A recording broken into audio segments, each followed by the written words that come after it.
we make things. We use our hands, minds, and machines to build, to fix, to improve. We're known as do-it-yourselfers, home improvement fans, fix-it fanatics, inventors.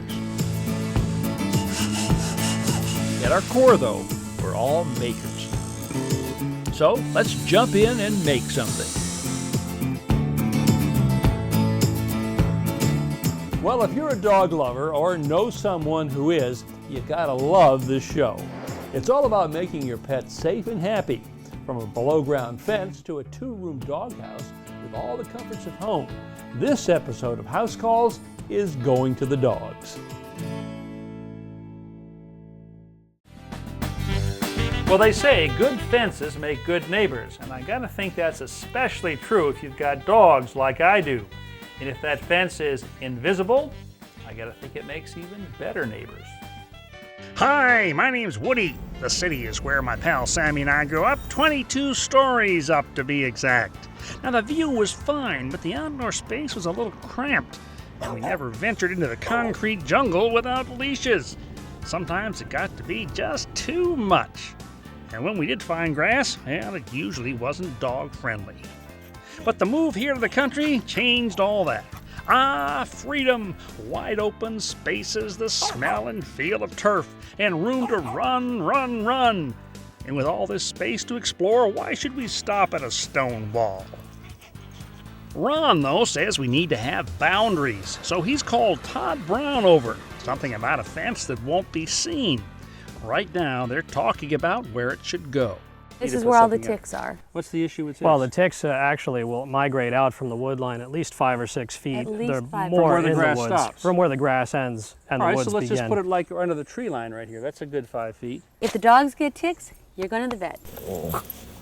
Well, with the tick question settled, Todd explains how the fence works. A small wire will be buried in the ground and a radio signal transmitted from it. The dogs will wear receivers on their collars. As they approach the buried wire, they'll first hear a sound, then feel a mild correction, like a static shock, that will cause them to turn back. Our first step is to draw up a plan. Now, the backyard is large, so Todd suggests separating it from the front with 2 sharp bends, or dog legs, if you will. And the only way that the dogs can get from one to the other is through the breezeway here if we leave the gate open. That's right. You know, I'm not real sure I want to do the dog legs. I kind of like the idea of just a perimeter all the way around the outside. Wait, these dogs are coming from a 1,000 square foot New York City apartment. Believe me, they'll have more than enough room.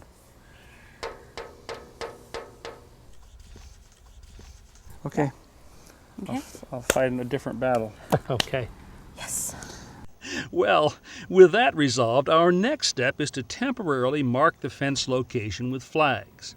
These will indicate where the cable is to be buried and will also show the dogs where the fence is during their initial training. The actual cable laying is done with this specialized piece of equipment. It cuts a slot into the ground and then lays in the cable all in one operation.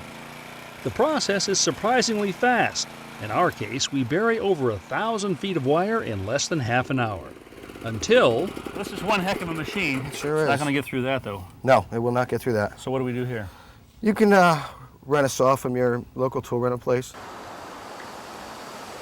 Hey, guys. How you doing? How are you? Good. Ron. Mike, nice to meet you. Chris, good to meet you. I got a ton of tools, guys, but I don't have, I got to cut a slot across an asphalt driveway, so I need some kind of a saw that'll cut through there. You got something that'll work? We certainly do. And this will be it right here. So just roll this along on the wheels then? Exactly. Now what'll I need for a blade here? You probably want to go with a 14-inch masonry blade. One of these will do you fine. Okay, all right.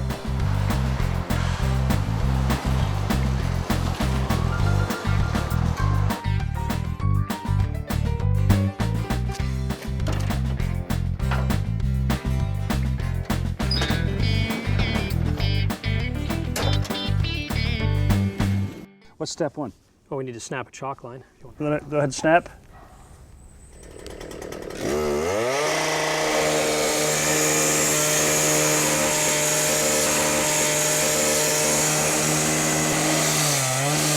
Stretch this wire out right down here. Yep. Okay. Pack the wire down into the slot, and then we use the sealer And you can overfill it just a little bit so that the caulk comes just over the top. For the most part, we've been able to lay the underground fence as one continuous piece of wire. However, there are a couple of places where we'll need to make splices. We'll just take the 2 wires. I'm going to strip off about 3/4 of an inch of the jacket. Now this splice here has a gel in it that doesn't harden. It looks like almost like a petroleum jelly in there. Yeah, fill a little of this. Our underground fence now lies completely buried around the edge of the lawn, invisible except for the marker flags. Our next step is to bore a hole in the garage wall and bring the ends of the wires inside where we'll connect them to the transmitter. Okay, see it, Todd? Got it? This transmitter emits a radio signal that travels along the buried wire. First, we install a screw and mount the unit to the wall. Then attach the ends of the wire loop to the terminals. We'll just staple these in here. We use an arched staple for cable tacking. All right, so now there's still no power to this yet, right? Yep, we have our AC adapter here. This will step everything down.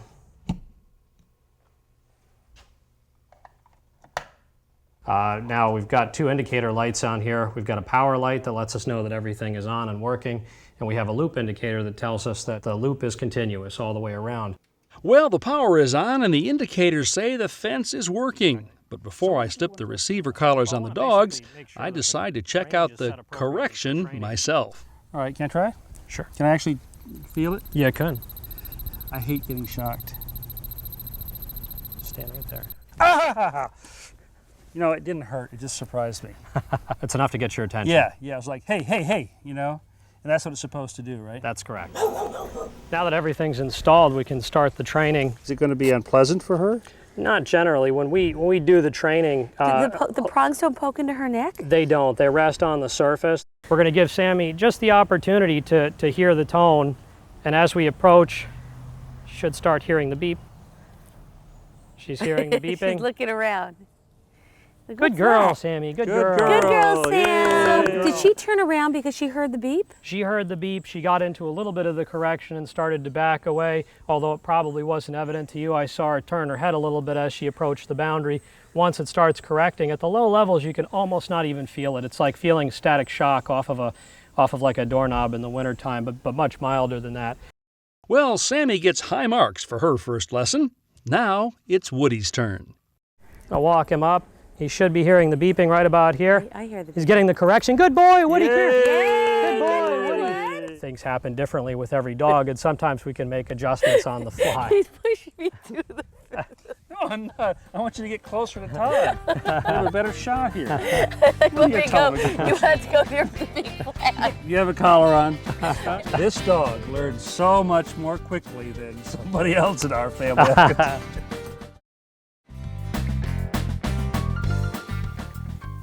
Now, if I mention Louisville, Kentucky, you probably think more of horses than dogs. After all, this is the home of the Kentucky Derby. However, Triple Crown contenders are not the only ones who regard this city as home. Charles and Amy Trusty live in a suburban area here with sons Zach and Zane and their family pet, Sebastian. Hardly out of the puppy stage, Sebastian is growing too rambunctious to spend long hours inside the house. So today, I'm going to help the Trusties build Sebastian a sturdy home of his own. Hey, Sebastian, what a good boy. He's a border collie, right? Yeah, sure is. And they really like to run, don't they?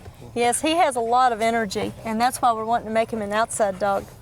Well, he's got a great backyard here. Where were you thinking about putting the doghouse? Up here against the back of the house. A couple things I want to keep in mind as we design this. We want to make it large enough so that he's not cramped. He has plenty of room to move around in there, but small enough so that it will contain his body heat and keep him warm in cooler weather. To figure out the right dimensions, I need to take some measurements. And measuring a border collie is a challenging task. Come here. Come on, it won't hurt you. Just a tape measure. Here, Sebastian, look. According to the American Humane Society, the height of a doghouse should be the height of the dog plus 9 inches. The length should be the dog's length plus 18 inches. And the width, his length plus 12 inches. Length 32. All right. Boy, okay, 32 by 22. My plans call for a cozy, insulated 2-room house. that will permit Sebastian to see outside or to be completely sheltered. We'll add a slanted roof for rain runoff. So here we've got all the pieces for the frame base. Now this is pressure treated lumber because it's going to be in direct contact with the ground. One thing to keep in mind though when you're building pet structures is you don't want the pets to come in contact with pressure treated lumber. Not healthy for them. So this is all going to be covered over. Sebastian won't touch this, but it will keep this from rotting out because it's sitting on the ground. Amy drills clearance holes for 3-inch rust-resistant deck screws, which will hold the frame together. Now we're ready to cut several sheets of plywood, which will be used for the floor, roof, and walls. Amy, I bet you haven't used a circular saw. I have Why do never I used have a it. feeling you've never used it? Okay. It looks a little intimidating. Yeah? Yes. It is. No, it's not. It's really not. Come over here. Come over here. Main thing is let gravity do part of the work here. The base of this, just let it sit on top of the plywood. All you have to do is push this through Okay. and apply just some gentle pressure up against this straight edge. Amy cuts as far as she can reach, then hands off to Charles to complete the cut. In order to have a slanted roof, our sidewalls must be angled at the top. To accomplish this, I've clamped the straight edge at the desired angle. Amy and Charles once again use the circular saw to make the cut. With all our plywood panels trimmed to size, it's time to assemble the doghouse. We start with the floor. Well, the question is, does it fit? Seems to fit. Oh, looks good. Looks pretty good. To attach the floor to the base, Amy drills pilot holes about every 10 inches, and Charles follows behind, driving in screws. Now this is what you call a doghouse raisin. Now these L-shaped pieces that you guys put together, I want to put right in here, just like this. We've assembled these corner braces by screwing a couple of 2x4s together. We'll first attach the braces to the sidewalls, then fasten the front and back walls to the braces. These corner braces will reinforce the walls and block drafts from blowing through. With Charles and Amy busy putting up the exterior walls, I'm installing a frame for the interior partition. Skin on here next, actually. We attach a plywood skin to the frame and a support post. Then, just as the doghouse begins to take shape, threatening storm clouds roll in, followed by a true Midwest thunderstorm. So we've moved in here in the garage, and actually this is not a bad time to put this down off the table and onto the floor. It's probably going to be easier to reach it this way. I've also added a couple of braces here, here, and here. Now we're ready to put our insulation in. We're going to be using this. This is rigid foam insulation. We've actually glued two pieces together, a 1-inch piece and a 1/2-inch piece. And we're going to start by dropping this right inside our frames. So just grab something over there that looks like it might fit, and we'll see if indeed it does. It's like putting a puzzle together. Yeah, this is. I got the wrong piece. Let's try this. Next, we cover the insulation with 1/4-inch plywood panels. Keep Sebastian from snacking on that insulation. All right, why don't we start right here, Charles? Okay. Right here. Amy, right here, and then kind of work your way down.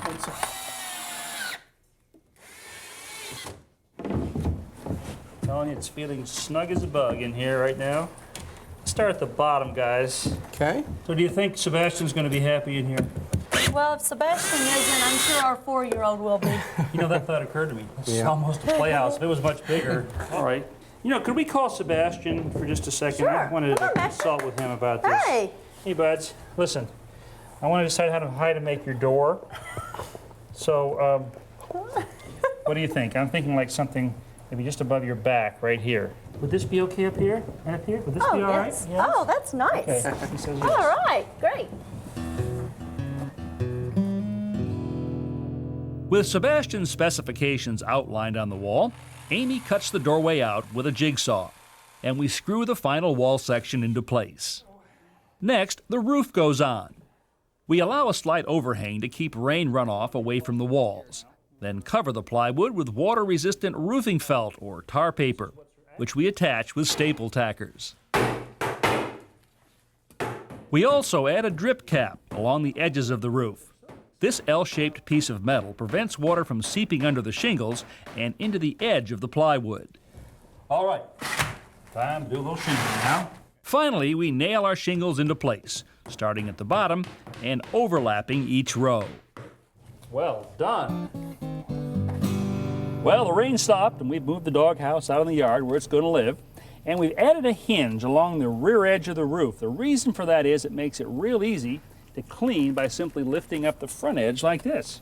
Well, Charles, I think we did a pretty good job. Looks great to me. But actually, we're not the ones who are going to live in here, so I think we ought to ask the guy who is. Hey, Okay. Sebastian, Come here, boy. want to try this Come on, out?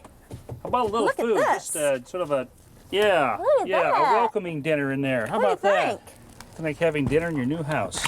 Mmm. Well, guys, it was fun. I Oh. enjoyed working with you. We You had were a great great- with the tools, Thanks. We had a great time. Excellent time. and I think he's going to like the new house. He definitely will. will. And just remember, if you have to go to the doghouse now, well, it's not such a bad deal. Nope.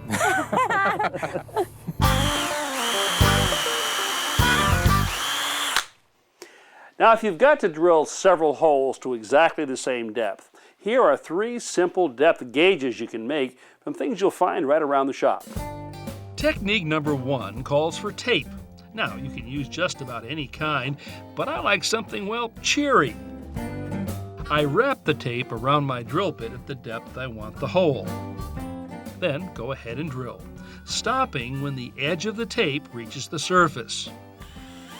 Now, it is possible to over-drill using tape, so here's a method that will prevent that. Hold a piece of 3/4 inch dowel with a pair of multi-groove pliers and drill a hole through the center.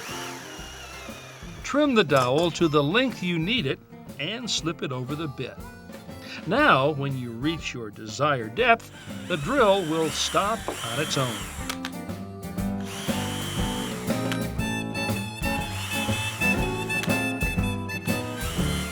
And finally, take a piece of copper electrical wire, insert one end into the drill chuck, and begin wrapping it around the bit in a clockwise direction. Now remember, clockwise as you face the drill.